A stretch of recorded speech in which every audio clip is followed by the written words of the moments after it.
makeup on you. Yeah. What's up, everybody? Welcome back to another video. I'm Andrew. This is Aggie. We're here at Next Jiu-Jitsu in Folsom. Merry Christmas. I got this great gift from one of my students, Alicia. Thank you. Fits me perfectly. I am the Grinch, bah humbug, whatever. But yeah, so we're in the gi again today. As you can see, again, thank you so much to Jesse over at Moya for making his company.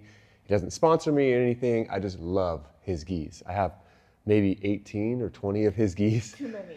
I love Moya. I love their gis. When they come out with new stuff, I always get it. I can't help myself. It's my favorite. It fits me like it's tailored. Anyway, so the motion today we're going to look at is the Brabo.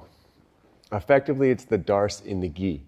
In my experience, all of the figure four strangles that you would do no gi, anacondas, Darces, rear chokes, power guillotines, all these options, I find that there's better equivalents in the gi where you use the actual lapels or collars to do the same strangle, but with all the material in the way, it's very hard for me to get these no-gi style strangles like anacondas and Darces and figure four rear chokes. I'd rather just do a bow choke or a Brabo or some sort of loop choke for the equivalent in the anaconda realm. So we're gonna look at a situation where I can use their lapel, their gi, effectively as my underhook. So I can start passing. And once I get to my knee cut pass position, then I can start actually turning it into a submission of sorts. And a lot of times what I find is people are concerned that someone's gonna be able to get to their back, and we're gonna talk about why that's not possible. And we're gonna look at three really good options, really good submission options, all from one control. I learned it as the Brabo control. You could also just effectively call it Darce, right? Darce control, Darce in the gi. But I like to have the two different names because they're a little different in function, right? So let's check those out. Okay, so we're gonna be starting in the half guard. The last video we did with the pearl necklace, we did near side collar, near side lapel. And that's really effective, but it's a little more difficult sometimes to play, right? It's hard to get this out, and if they're laying on their gi, it's a little difficult. The move we're gonna look at today with the Brabo is the far side, the top side lapel. And that one, I mean, if their belt's still on, it's not that hard to get it out. And it's a little easier just to find. There's a lot more material generally to mess around with because they're not laying on it, right? Like if they were laying like this, I'd probably just pass anyway, right?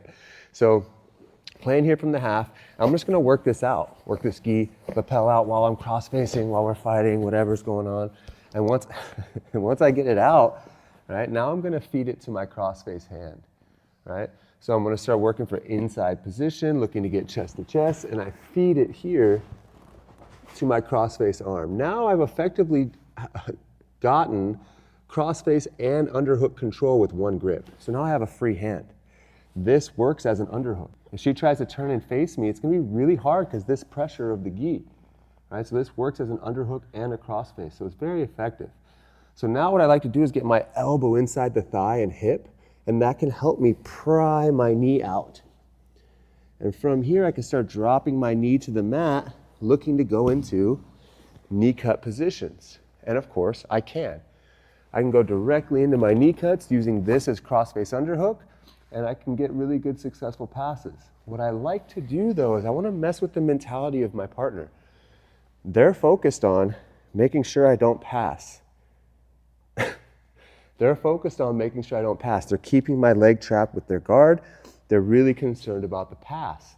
I'm gonna let them keep thinking that. I'll tug on my foot every now and then, make them think, oh, I gotta keep their foot tight while I work this other stuff, right?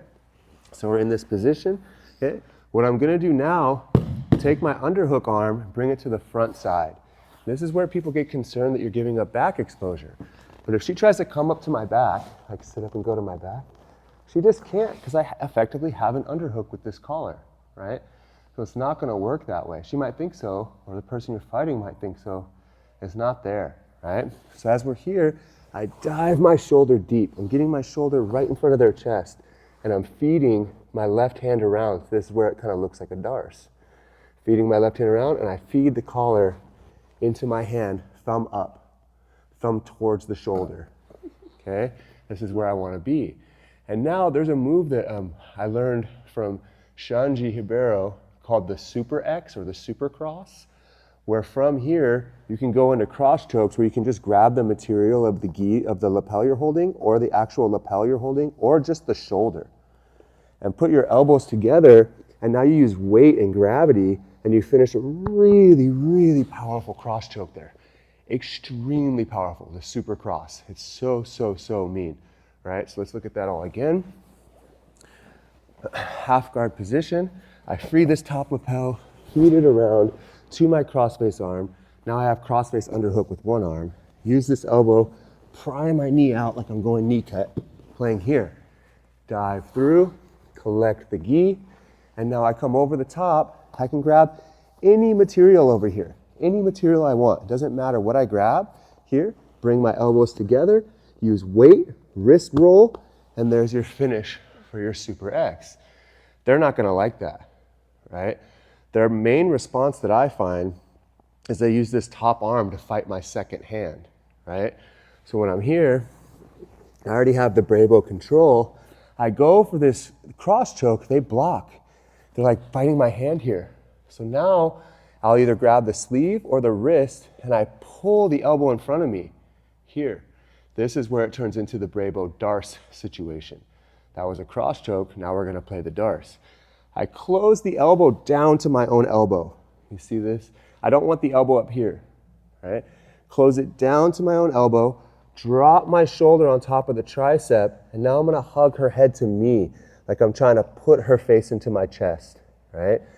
As I do that, the actual finishing pressure comes from this elbow pulling up and back towards the ceiling.